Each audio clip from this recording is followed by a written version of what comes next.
계속해서 주일날 말씀을 우리가 보는 가운데 우상 숭배에 대한 문제가 계속해서 나오잖아요.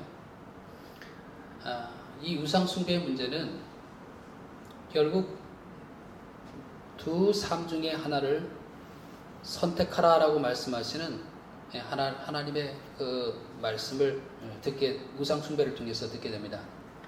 너희가 무엇을 사랑하며 살 것이냐라고 하는 거죠.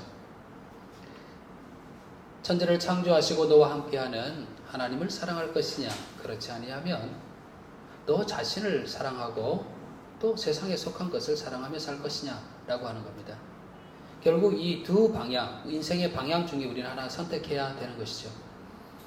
성경을 통해서 계속 나오는 부분이 여로보암의 길을 갔다라고 하는 말과 다윗의 길을 갔다라고 하는 말, 둘 중에 하나죠.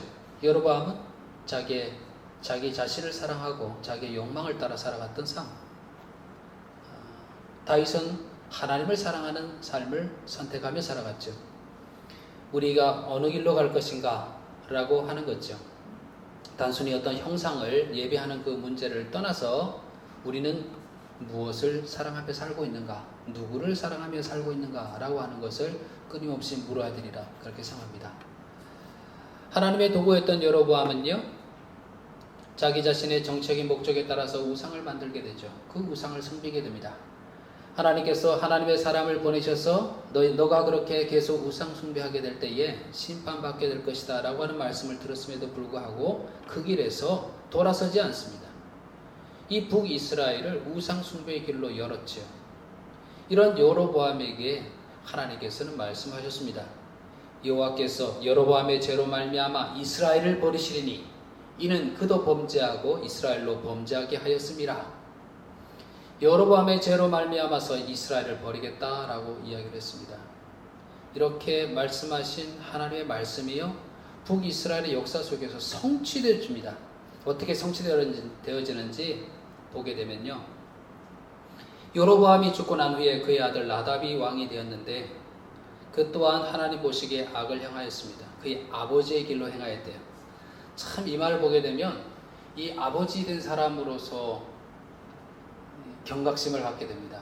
마치 자녀들이, 내 아들이, 내 딸이 아버지의 길로 행하였다 라고 하는 말이, 내가 하나님을 바라보면서 하나님을 경외하는 삶을, 물론 연약하여서 때로 넘어질 때도 있지만은, 그러나 끊임없이 천천히라도 계속해서 하나님을 바라보고 나갔던 길이라면 아버지의 길을 걸어갔다라고 하는 것은 정말 감사한 일이죠. 하나님을 사랑하고 예배하고 경외하는 그런 삶을 살아간 것이니까요.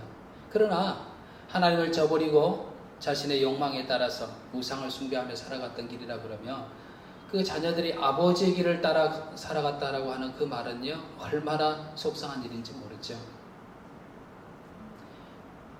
그런데 이 나답은 여로보암이 죽고 나답이 왕이 되었는데 그 아버지의 길로 행하였대요.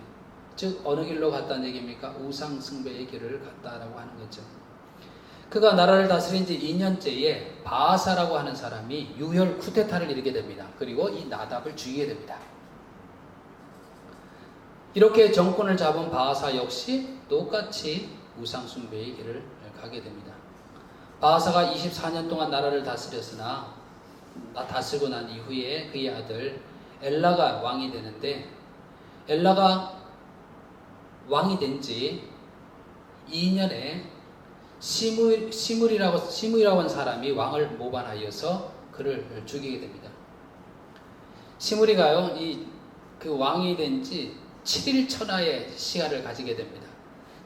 7일 동안 왕이 되었으나 그 이후에 오므리가 다시 이 반란군이었던 이 시므리의 군대를 무찌르고 오므리가 왕으로 추대되게 됩니다.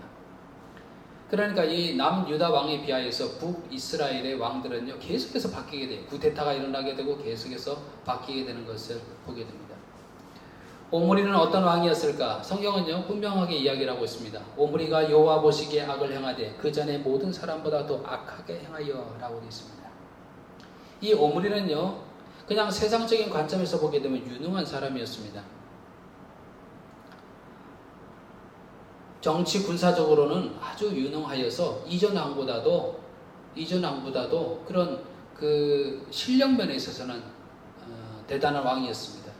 그러나 영적인 면에서 보게 되면요, 이 오므리 왕 때에 우상 숭배가 더욱더 고착화되고 활발하게 됩니다. 이 오므리의 아들이 누구냐면 그 유명한 아합인 거예요. 아합을 결혼시키게 돼요. 누구랑 결혼시키냐면 시돈의 공주와 결혼시킵니다. 이세벨과 결혼을 시키게 되죠. 이 오므리가 어느 왕보다도 이런 악한 왕이었다라고 그렇게 했는데, 그 이어서 아들이 되는 이 아합 왕은요, 또 그 기록을 갈아치우게 됩니다. 아합 왕을 가르쳐서 성경은 이야기하기를 오므리의 아들 아합이 그의 이전의 모든 사람보다 여호와 보시기에 악을 더욱 행하였다. 그러니 뭡니까? 아버지 오므리는요, 그 이전의 왕보다 더 하나님 보시기에 악하였다라고 그렇게 얘기를 했는데, 이 아합을 설명하면서 그 이전에 어떤 왕보다 또 악하다 그랬으니 아버지를 넘어선 거죠.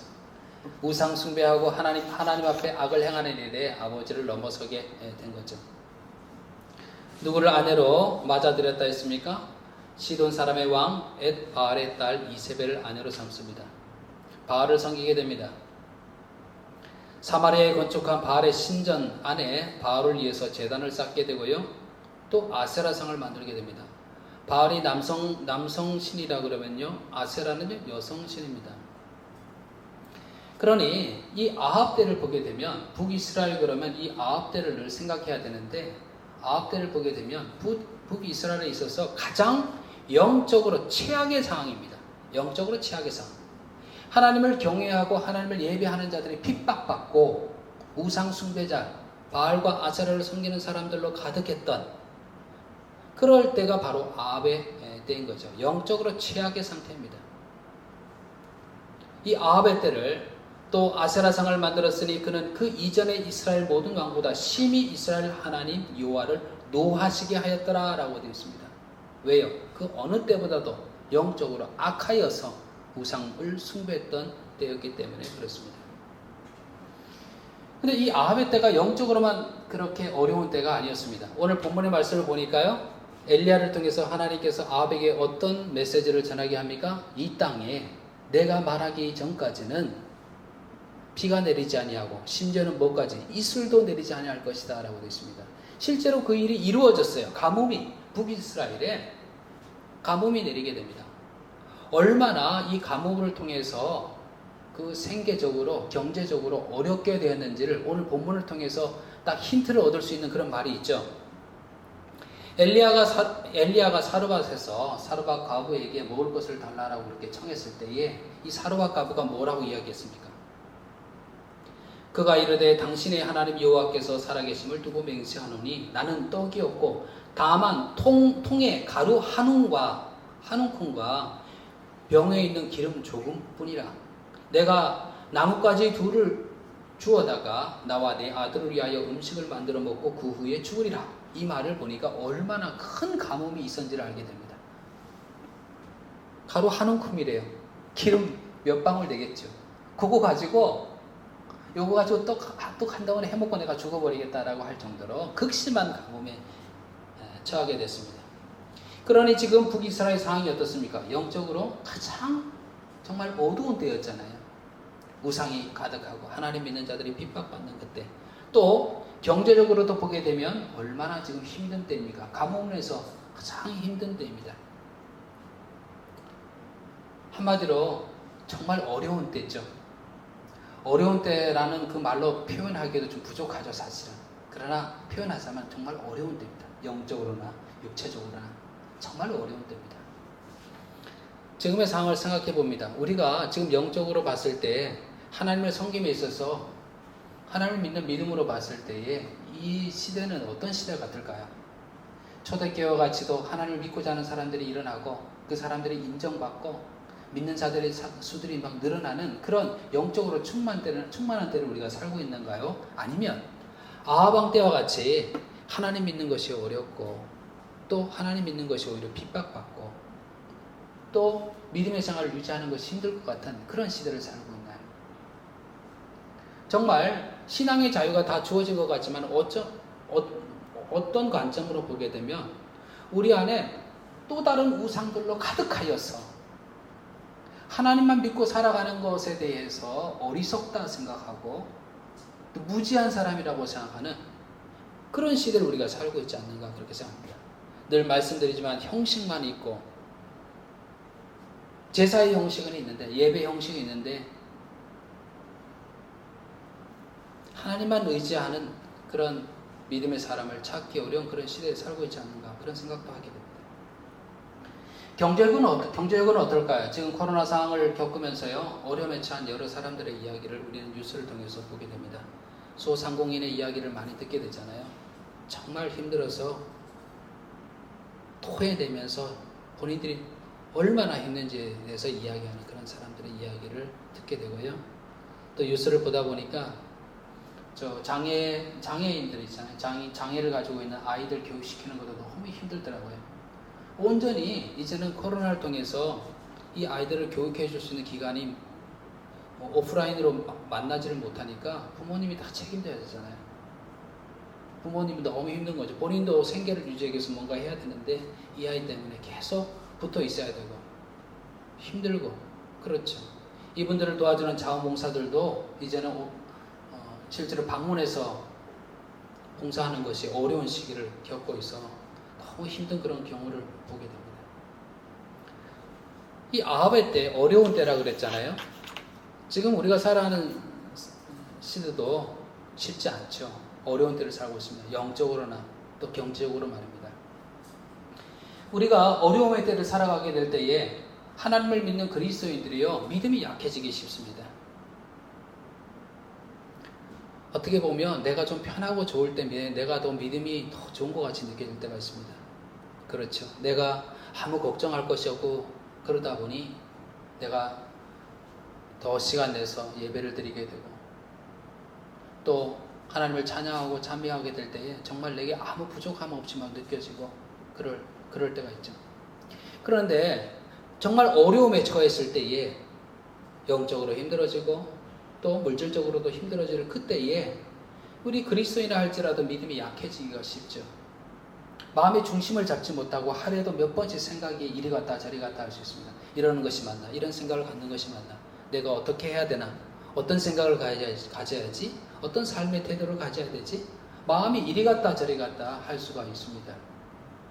그런데요, 가장 어려운 때라고 여겨졌던 이 아합의 때야말로 오늘 본문을 통하여서요, 어려울 때에 그리스도인들이 무엇을 붙잡아야 되는지, 가장 어렵다고 생각되는 그때에 어떤 믿음을 가지고 있어야 되는지, 꼭 붙잡고 있어야 되는지를 오히려 볼 수 있는 것 같습니다. 그래서 그것을 보려고 합니다. 제일 첫 번째로 보니까요, 이 아합의 때가 얼마나 어려운지, 얼마나 영적으로 어둠의 시기인지를 설명하는 가운데 갑자기 맥락 없이 열왕기상 16장 34절에 보게 되면 이 얘기가 나와요. 그 시대에 이야기하면서 이 영적으로 어두웠던 이 시기죠. 어려울 때죠. 그 시대에 베델 사람 히엘이 여리고를 건축하였는데 그가 그 터를 쌓을 때 맏아들 아비람을 잃었고 그 성문을 세울 때 막내 아들 수굽을 잃었으니 여호와께서 눈의 아들 요소를 통하여 하신 말씀과 같이 되었더라. 갑자기 아합의 때에 얼마나 영적으로 어두웠는지 이 어려운 때였는지를 설명하다가 갑자기 여리고 성을 건축하는, 다시 세우려고 하는 그 사람 이야기를 해요. 뜬금없어요. 아니 이야기가 한 절만 나와요. 아니 무슨 얘기야? 맥락 없이 그냥 이 얘기가 탁 나와요. 히엘이라고 하는 사람이 여리고를 다시 건축하려고 했다. 그런데 그 일 때문에 아들 둘을 다 잃게 됐다. 정말 사적인 이야기잖아요. 그런데 이게 성경에 적혀 있단 말입니다. 성경에 적혀 있을 때는 분명히 이유가 있겠죠. 이 말씀의 마지막 강조점은요, 마지막에 있습니다. 뭐라고 얘기하냐면요, 이 일은 하나님께서 여호수아를 통하여 하신 말씀인데 그대로 성취되었다라고 하는 말이 있습니다. 여호수아가요, 여리고성을 함락시킨 이후에 하나님 앞에서 이런 맹세를 하게 됩니다. 여호수아가 그때 맹세하게 하여 이르되 누구든지 일어나서 이 여리고성을 건축하는 자는 여호와 앞에서 저주를 받을 것이라. 그 기초를 쌓을 때에 그의 맏아들을 잃을 것이요 그 문을 세울 때에 그의 막내 아들을 잃으리라 하였더라. 이렇게 여리고성을 함락한 후에 하나님 앞에서 여호수아가 맹세한 이 말이 지금 이루어지고 있는 거예요. 이 아합의 때에 시간적으로 봤을 때는요 550년이 지난 이후에 이루어졌어요. 이루어지는데 보니까 너무 신기한 것은 뭐냐면 그 터를 쌓을 때 맏아들이 죽게 될 것이고 그 기둥을 세울 때 막내 아들이 죽게 될 것이다 라고 그렇게 여호수아가 이야기했는데 그대로 이루어졌어요. 여리고를 다시 건축하겠다고 터를 세우게 될 때 맏아들이 죽게 됩니다. 기둥을 세우게 될 때 막내 아들이 죽게 됩니다. 그렇다 그러면요 우리는요 왜 이런 어려울 때에 영적으로 힘들 때에 왜 이 말씀 한 절이 딱 들어갔을까요? 무엇을 이야기하는 것일까요? 하나님의 말씀은 변함없이 분명히 성취되어진다라고 하는 것을 딱 우리들에게 얘기하는 것 아니겠습니까? 한 절이지만 이 한 절을 통하여서 550년이 지난 이후에 분명히 성취되는 하나님의 말씀을 보면서 주의 말씀은 하나도 허투루 되어진 것이 아니요 그대로 우리들에게 성취된다라고 하는 것을 이야기를 하고 있습니다. 그러니 여러분 영적으로 어려울 때 하나님 신앙을 가지고 살아가는 사람들이 얼마나 어려워요. 그런데 그들이 이것을 보면서 말씀대로 그대로 이루어지는 이 현장을 보면서 그들은 어떤 생각을 가졌을까요? 그렇지, 하나님의 말씀은 살아있어서 하나님 말씀은 그대로 성취되는구나. 우리를 향한 하나님을 경외하는 자에게 주시는 하나님의 그 약속은 그대로 성취되는구나 라고 하는 것을 눈으로 보게 되는 거죠. 어려운 때 무엇을 소망으로 삼겠습니까? 이 말씀 한 절이 그래 하나님 말씀에 소망을 두고 하나님 말씀이 성취됨을 믿고 우리가 살아야 되겠구나 라고 하는 것을 느끼게 됩니다. 이사야 말씀 가운데서요 제가 좋아하는 말씀 중에 한 말씀인데 이런 말씀이 있습니다. 이사야를 통해서 하나님께서 이렇게 말씀합니다. 내 입에서 나가는 말도 이와 같이 헛되이 내게로 돌아오지 아니하고 나의 기뻐하는 뜻을 이루며 내가 보낸 일에 형통함이니라. 하나님에서 입에서 나오는 그 말이 헛된 말이 하나도 없다라고 하는 겁니다. 헛되이 내게 되돌아오는 것이 없다. 내가 기뻐하는 뜻을 이룬다라고 그렇게 말씀하고 있습니다. 그러나 여러분 우리가 어렵게 느껴질 때에 영적으로 힘들고 하나님 믿고 살아가는 것이 어렵게 느껴지는 아합 왕의 때와 같이 그렇게 어렵게 느껴질지라도 또 내가 살아가면서 육체적으로 어려움이 느껴지는 그때라 할지라도 오늘의 말씀을 보면서 하나님 말씀을 신실하신 하나님께서 이루어 가신다라고 하는 것을 분명히 다시 한번 믿고 그 약속의 말씀을 다시 한번 늘 생각하는 가운데 그 약속이 성취됨을 믿는 믿음으로 이 믿음을 꼭 붙잡을 수 있는 그런 저와 여러분이 되시기를 바랍니다. 두 번째요. 엘리야를 통하여서 아합 왕에게 경고를 했잖아요. 하늘에서 비와 이슬도 내리지 않을 것이다. 그리고 하나님께서는요 엘리야를 인도하셔요. 어디로 인도하시냐면 요단 앞 그릿 시냇가로 인도하십니다. 거기에 숨으라고 그렇게 이야기를 하십니다.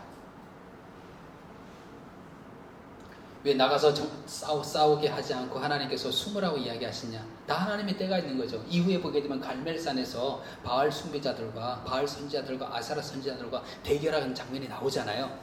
그러나 지금 이때에는 그 대결이 있기까지 하나님은 이 엘리야를 보호하시기 위하여서 요단 앞 그릿 시냇가로 가서 숨으라라고 이야기를 합니다. 엘리야가 그 말씀을 듣고 가서 그 그릿 시냇가에 숨어 있게 됩니다. 그럼 어떻게 먹을 것은 어떻게 합니까? 시냇가에 숨어 있는데 먹을 것은 어떻게 합니까? 오늘 말씀을 보니까요 하나님께서 어떻게 하십니까? 까마귀를 통하여서 먹이셨대요. 하나님 말씀하시죠. 그 시냇물을 마시라. 내가 까마귀들에게 명령하여 거기서 너를 먹이게 하리라 라고 말씀하셨는데 그 말씀대로 까마귀들이 아침에도 떡과 고기를 저녁에도 떡과 고기를 가져왔고, 까마귀를 통해서 이 엘리야를 먹일 줄 상상이나 했겠습니까? 상상도 못할 일이잖아요. 그렇죠? 아니, 하늘을 나는 새를 통하여서 먹을 것을 준다라고 하는 것은 상상도 못할 일이잖아요. 그러나 이를 통하여서 우리가 분명히 알게 되는 부분이 있습니다. 그것은 뭐냐면요, 하나님은 우리가 생각지도 못한 그런 방법을 통하여서도 우리를 먹이신다는 겁니다. 우리에게 공급하신다는 겁니다. 실제로요, 하늘에 나는 까마귀가 우리를 먹이지는 않지만은, 그러나 상상치도 못했던 그 일을 통해서 우리를 공급하시고 우리를 먹이시는 그 체험을 우리는 하게 됩니다. 많은 사람들의 간증을 통해서도 그분이 나에게 까마귀였어, 이렇게 얘기하게 될 때 바로 그런 간증이잖아요. 우리의 생각을 넘어서서 하나님께서는요, 그의 사람을 먹이시는 분, 공급하시는 분이시라는 것을 알게 됩니다. 이 그리스 시냇가에 숨게 하시고 또 먹이시던 하나님께서 이후에 이 시냇가가 물이 마르자 이 엘리야를 어디로 인도하십니까? 시돈에 속한 사르밧으로 보내게 됩니다. 사르밧에 갔더니 정말 하나님 얘기하신 것처럼 한 여인을 만나게 됩니다. 하나님께서 어떻게 얘기하셨습니까? 거기 머물라, 내가 그곳 과부에게 명령하여 내게 음식을 주게 하였느니라. 그런데 과부를 만나서 저 과부를 통해서 하나님께서 음식을 주신다고 하셨는데 라고 과부를 만나서 딱 보니까 음식이 보니까 아까도 말씀드린 것처럼 뭐예요? 가루 한 움큼과 기름 몇 방울 있는 거예요. 엘리야가 하나님께서 그 말씀 주시지 않았다면 마음에 어떤 생각을 가졌을까요? 야, 어떻게 좀 구차하게 지금 저거 가지고 빵 한 번 구워 먹고 우리가 차라리 죽겠습니다 라고 하는 그 여인 앞에 저 떡을 달라고 이야기할 수 있을까? 정말 구차하다 이렇게 생각하고, 차라리 내가 굶고 말지, 내가 굶어 죽고 말지, 어떻게 그럴 수 있을까? 라고 이렇게 생각할 수 있잖아요. 하나님께서 왜 그렇게 하실까? 정말 째째하게. 그런데 하나님 하신 일은 다 이유가 있겠죠. 이 하나님의 선지자 입을 통해서 나오는 그 말을 듣고 이 여인이 갈등했겠죠. 그러나 그런 가운데서도 자기가 죽기 전에 한 입 먹을 그 떡을 생각했던 이 여인이 이 선지자를 통하여서 하나님 말씀이 주어졌을 때 갈등했겠죠. 그래도 그 선지자의 말에 순종해서 그것을 음식을 가지고 내놓았을 때에 하나님의 말씀에 권위를 두고 그 말씀에 순종했을 때에 어떠한 일이 일어날 것인가를 보이기 위하여서 엘리야에게, 정말 엘리야 그 말하기 얼마나 힘들었겠어요. 근데 그 순종하는 자에게 어떤 하나님의 복이 있는지를 보이기 위해서 그렇게 하신 거죠. 어떤 일이 일어났습니까? 여호와께서 엘리야를 통하여 하신 말씀같이 통의 가루가 떨어지지 아니하고 병의 기름이 없어지지 아니하니라. 그러니 이것을 본 엘리야도요, 또 이것을 경험한 사르밧 과부도 이 일을 통하여서 어떤 것을 깨닫게 되었을까요? 어떤 확신을 가지게 됐을까요? 어떤 하나님의 음성을 듣게 되었을까요? 아무리 어려울 때라도 너 두려워하지 말고 나를 믿고 너의 할 바를 행해라. 그리하면 내가 너희의 필요한 것을 채우리라 라고 하는 것을 보게 된 겁니다. 엘리야도 보고 사르밧 과부도 보게 된 겁니다. 여러분 그런 상상해 본 적이 있지 않으세요?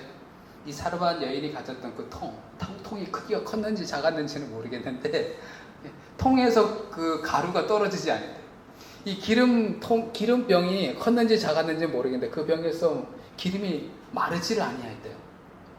야, 그러면 막 생각하기에 마치 그 황금알을 낳는 고이처럼 집에 그런 통과 기름이 있으면 와.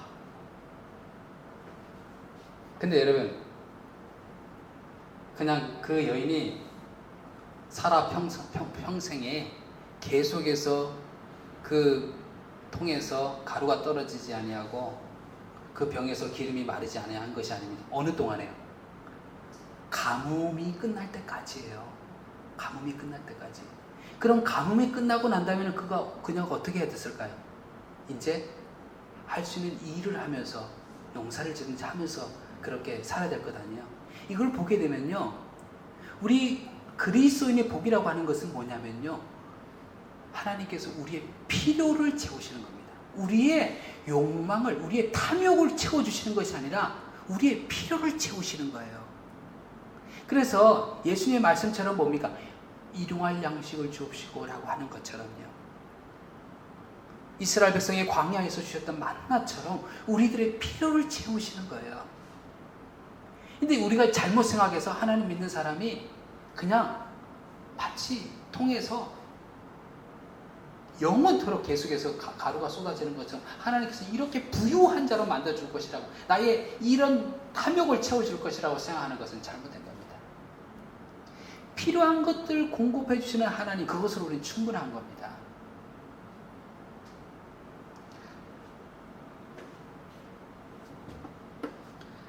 어제 제가 그 영화 중에서, 영화 새로 하나 나온 게 있는데, 노회찬 정치인 아시잖아요. 노회찬 국회의원 즉 돌아가셨죠. 그분에 대해서 이야기한 다큐멘터리 영화가 있더라고요. 그래서 어제 이렇게 보는 가운데 노회찬 씨가 선거운동을 하는 가운데 사람들이 인사하고 있으니까 어떤 사람이 막 달려오더니, 중년의 남자예요. 딱 보더니, 저는 다른 욕심 없습니다. 저는 식구들에게 삼시세끼 그냥 그거 먹일 수만 있는 거, 이것만 있으면 됩니다. 좀 이렇게라도, 이렇게만 내가 가족들에게 할 수 있도록 해주세요. 이러더라고. 이렇게 얘기를 하시는 거예요. 근데 그 말이, 그 어려움을 겪어본 사람, 그 무슨 말인지 알잖아요. 그죠? 내가 뭐 부를 누리고, 내가 뭐 누구보다 좋은 뭐를 누리고 하는 그걸 떠나서 그냥 내 가족에게 삼시세끼를 먹이는 그런 가장이 되게 해달라 그런 거죠. 그거야말로 뭡니까? 정말 필요잖아요. 필요. 일용할 양식이잖아요. 그죠? 하나님께서는 바로 이 우리의 필요를 채우신다라고 하는 것을, 어려울 때 너 두려워하지 말라. 너가 나를 믿으며 내가 할 바를 담대하게 행해가라. 그러면 내가 너의 필요를 채우시리라 라고 하시는 것을 오늘 본문을 통해서 우리에게 보게 합니다. 그러니 여러분, 우리가 욕망의 노예가 되어서 탐욕에 대해서 살 것이 아니라 나의 필요를, 나의 일용할 양식을 채우시는 하나님을 생각하면서 내가 그 재물의 노예가 되어서 그 내가 욕망의 노예가 되어 살아가는 것이 아니고 하나님의 나라와 의를 구하는 가운데 자유롭게 내 필요를 채우시는 하나님을 의지하면서 그렇게 살 수 있는, 어려울 때라도 이 믿음을 딱 붙잡고 주님께서 나의 필요를 채우시리라 라고는 믿음으로 살 수 있는 그런 저와 여러분이 되길 바랍니다. 예수님께서도요, 공급하시는 하나님에 대해서 이렇게 말씀하셨잖아요. 오늘 있다가 내일 아궁이로 던져지는 들불도 하나님이 이렇게 입히시거늘 하물며 너희일까 보냐 믿음이 작은 자들아. 그러므로 염려하여 이르기를 무엇을 먹을까 무엇을 마실까 무엇을 입을까 하지 말라. 이는 다 이방인들이 구하는 것이라. 너희 하늘 아버지께서 이 모든 것이 너희에게 있어야 할 줄을 아시느니라 라고 예수님께서 말씀하셨지 않습니까? 필요를 채우시는 하나님에 대한 믿음이 흔들리게 되면요, 우리는 불안하게 돼요. 내가 채워야 될 것 같은데, 내가 더 애쓰고 노력해야 될 것 같은데.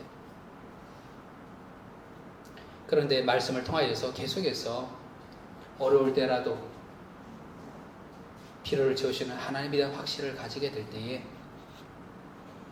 가마귀를 통해서도 먹이셨던, 또 이 엘리야를 통해서도 일으키셨던 그 이적처럼 하나님께서는 우리들에게 공급하고 계시는 하나님이시라는 것을 믿고 나아갈 수 있는 그런 우리가 되기를 바랍니다.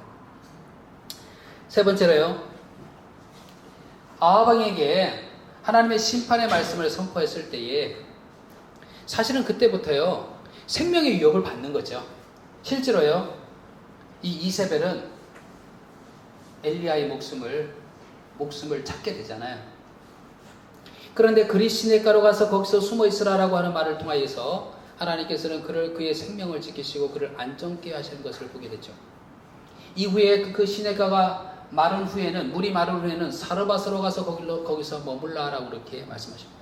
그렇게 말씀하신 것도 하나님께서 그를 지키시고 그의 생명을 지키시고 인도하시기 때문에 그렇습니다. 여러분, 그런 생각해 본 적 있어요? 왜 사르밧으로 가라고 그랬을까? 아니, 다른 여러 지역도 있는데 왜 사르밧으로 가라고 그랬을까? 사르밧으로 가라 그랬을 때 가라고 하신 것은요, 하나님의 지혜가 그 속에 있습니다. 이 사르밧이라고 하는 것은요, 지중해 연안 도시인데 이곳은 이세벨의 아버지인 시도나 엣바알이 다스리던 지역이에요. 당연히 그곳에는 뭐가 성행하겠어요? 바알을 믿는 그런 우상 숭배가 성행했지만은 거기는 육신적으로는 안전한 곳이었어요. 마치 모세가 자라게 될 때에 어디서 자랐습니까? 애굽의 궁에서 자라잖아요. 그것처럼 이 사르밧으로 인도하신 하나님, 그의 생명을 그곳에서 보존하려고 하신 것입니다. 하나님의 지혜가 있는 것이죠. 하나님께서 그의 생명을 지키시는 것을 보게 됩니다. 그의 지혜로서 말해요. 또 오늘 본문에서 나오는 이적의 역사가 나타나잖아요. 이 사르밧 여인의 아들이 위중하게 되었다가 죽었습니다. 우리는 질문하게 되죠. 아니, 그렇게 어려운 가운데서도 하나님의 선자의 말을 듣고 순종하여서 조그마한 그 밀가루와 기름을 내놓았던, 떡을 만들어서 대접했던 그 여인의 그 믿음, 그리고 그 통에서 밀가루가 떨어지지 아니하고 병에서 기름이 마르지 않은 이적을 체험했던 그 여인에게 왜 아들이 죽는 일이 일어났냐 이거죠. 이 믿음의 여인에게 말입니다. 그러나 하나님이 하신 일에는요, 분명히 이유가 있는 거죠. 여러분, 예수님이 나사로를 살리신 거 기억하시죠? 나사로는요, 예수님께서 사랑하던 형제였죠. 나사로가 위중하다는 이야기를 듣고서도 예수님께서 바로 가지 않았습니다. 이틀이나 더 유하에 있다가 나사로가 죽었다는 이야기를 들었습니다. 사람들이 다 슬퍼하고 있을 때에 예수님께서 나사로를 다시 살리셨잖아요. 이 나사로를 죽게 내버려둔 이유가 있었잖아요. 무엇을 보이게 함이었습니까? 나는 부활이요 생명이니 나를 믿는 자는 죽어도 살겠고 살아서 믿는 자는 영원히 죽지 아니하리라라고 하는 부활의 소식을 전하기 위함이었잖아요. 마찬가지로 이 사르밧 여인 아이의 죽음을 보면서 왜 아이가 죽을 때에 하나님께서 그냥 내버려 두셨을까라고 그렇게 생각할 수 있는데, 어떤 일이 일어났습니까? 엘리야의 그 간구를 통하여서 이 아이가 살아나게 됩니다. 우리가 생각하기를 처음부터 아이 죽이시나 마시지, 그것을 허용하냐 하지 마시지, 왜 그렇게 죽였다 다시 살리십니까? 이 극적인 이 일을 통하여서 하나님 뭘 이야기하고 계십니까? 어려운 때라고 얘기했잖아요. 어려운 때를 살아가는 그때의 사람들에게, 또 그것을 읽고 있는 우리들에게 무엇을 이야기하고 있습니까? 생명은 누구의 손에 달려있다고? 하나님의 손에 달려있다라고 하는 것을 보이신 것입니다. 그럼 여러분, 어려운 때를 살아가면서도 우리 속에 가져야 될 확신은 무엇입니까? 우리의 생명은 하나님의 손에 달려있다라고 하는 것이죠. 우리는 하나님의 보호의 날개 아래에 있다라고 하는 것을 믿는 것입니다. 잘하고 있는 말씀이죠. 시편 121편에 보게 되면요, 여호와는 너를 지키시는 이시라. 여호와께서 내 오른쪽에서 내 그늘이 되시나니 낮에 해가 너를 상하게 하지 아니하며 밤의 달도 너를 해치지 아니하리로다. 여호와께서 너를 지켜 모든 환난을 명쾌하시며 또 내 영혼을 지키시리로다.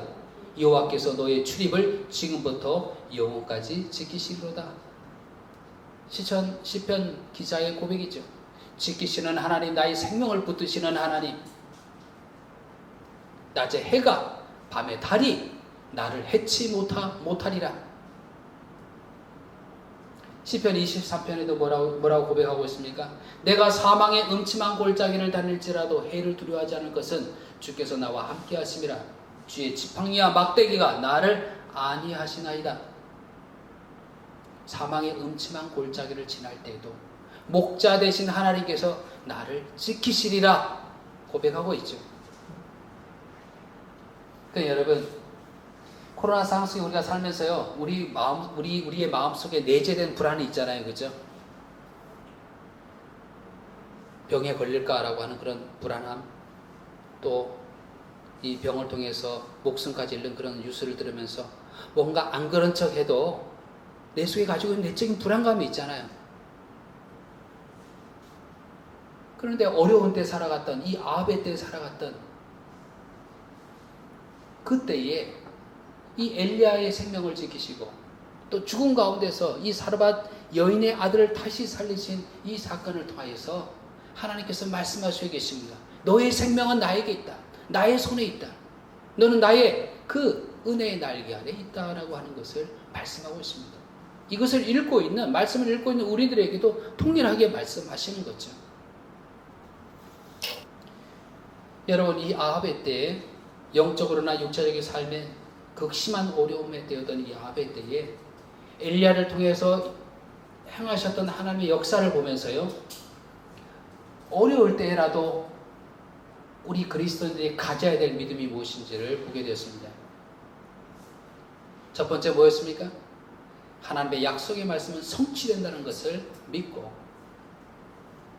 이 약속의 말씀을 바라보고 살아가는 믿음, 또 어려울 때라도 두려워하지 말고 하나님이 공급하신다라고 하는 것을 믿는 믿음, 또 내 생명이 하나님의 손에 달려있음을 믿는 그 믿음을 붙잡아야 된다라고 하는 것을 오늘 본문을 통해서 보게 됩니다.